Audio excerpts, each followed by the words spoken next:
बेचारे योगी आदित्यनाथ 4 साल से पसीना बहा बहा कर विधायकों से मुकदमे हटवाते रहे, लेकिन सुप्रीम कोर्ट के एक फैसले ने सारी मेहनत पर पानी फेर दिया। बस 3 पॉइंट में समझिए कि बीजेपी के संगीत सोम, सुरेश राणा जैसे नेताओं की मुसीबत अब कम नहीं होने वाली है।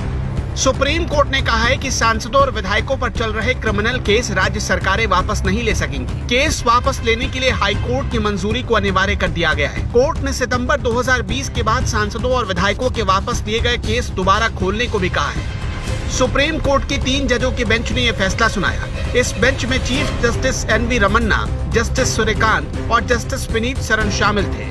देश के अलग अलग राज्यों से सांसदों और विधायकों को पवित्र होने का सर्टिफिकेट बांटने के लिए सरकारें कितनी जल्दी में होती थी, आंकड़ा देखेंगे तो हैरान रह जाएंगे। कर्नाटक में 61 सांसद और विधायकों के खिलाफ चल रहे क्रिमिनल केस वापस हो गए। यूपी में 5000 से ज्यादा केस बीजेपी कार्यकर्ताओं, सांसदों और विधायकों के ऊपर से वापस लिए गए।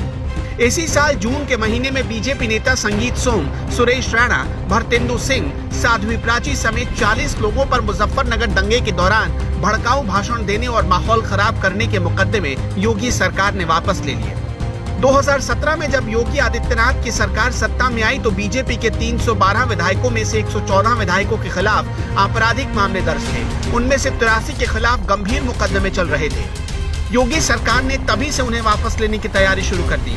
25 जून 2021 को योगी सरकार का फैसला आया कि 5000 बीजेपी कार्यकर्ताओं पर दर्ज सभी फर्जी आपराधिक मुकदमे वापस लिए जाएंगे, जिनमें सीएम, डिप्टी सीएम और मंत्रियों के खिलाफ दर्ज मुकदमे भी शामिल थे। संगठन में हुई नाराजगी को देखते हुए कार्यकर्ताओं के खिलाफ दर्ज मुकदमों की वापसी का सिलसिला शुरू भी कर दिया गया। समाजवादी पार्टी, बहुजन समाज पार्टी के राज में अलग अलग आंदोलन, प्रदर्शन और मुजफ्फरनगर दंगे, कैराना पलायन आंदोलन के दौरान जो मामले दर्ज किए गए थे, उन सब को वापस लेने का ऐलान हो चुका है।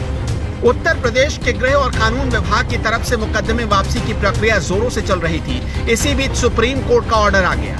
अब मुश्किल ये हो गई कि अब तक सरकारें जिन्हें खुद के लेवल पर हटा रही थी, अब उनके लिए उसे हाई कोर्ट जाना होगा।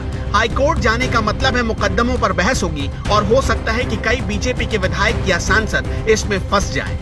सुप्रीम कोर्ट ने के अजीत वर्सेस केरल सरकार केस के फैसले के आधार पर सभी राज्यों के हाई कोर्ट से सितंबर 2020 और उसके बाद सांसदों, विधायकों के खिलाफ वापस लिए गए सभी मामलों की फिर से जांच करने को कहा है। इसके साथ ही चीफ जस्टिस NV रमन्ना ने सभी हाई कोर्ट के रजिस्ट्रार जनरल को पेंडिंग केस और निपटाए गए केस का चार्ट पेश करने का आदेश भी दिया। सुप्रीम कोर्ट का ये ऑर्डर ऐसे वक्त में आया है जब एक दिन पहले ही बीजेपी, कांग्रेस समेत देश के 8 बड़े दलों के खिलाफ भारी भरकम जुर्माना लगाया गया था।